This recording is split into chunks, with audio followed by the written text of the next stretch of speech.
இயேசுவின் அன்பு. கிறிஸ்து இயேசுவின் நாமத்தினாலே உங்களுக்கு அன்பின் வாழ்த்துக்கள். சங்கீதம் 9ஆம் அதிகாரம் 2ஆம் வசனம். உம்மிடத்தில் மனமகிழ்ந்து களிகூறுவேன், உன்னதமானவரே உமது நாமத்தை கீர்த்தனம் பண்ணுவேன்.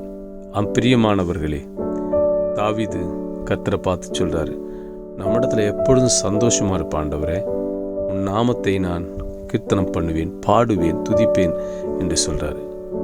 நாமும் கர்த்தரை பார்த்து இது சொல்ல முடியுமா?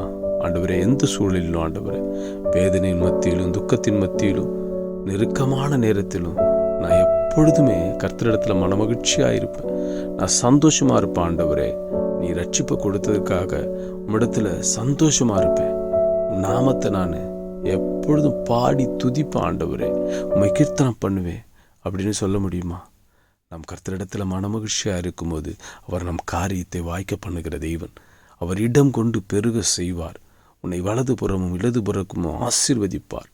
நீ கையிட்டு செய்கிற காரியங்கள் கர்த்தர் ஆசீர்வாதத்தை கொடுப்பார். நீ எப்பொழுதும் கர்த்தருக்குள்ள மகிழ்ச்சியாக இருந்து அவர் நாமத்தை நீ கீர்த்தனம் பண்ணும்போது, அவரை துதிக்கும் பொழுது, கர்த்தர் உனக்கு சொல்லி முடியாத ஆசீர்வாதத்தையும் அதிசயத்தை செய்து உன் தலையை உயர்த்தி ஆசீர்வதிப்பார். மகனே, மகளே, என்று அவர் சொல்லியபடியே செய்வார். ஆமென்.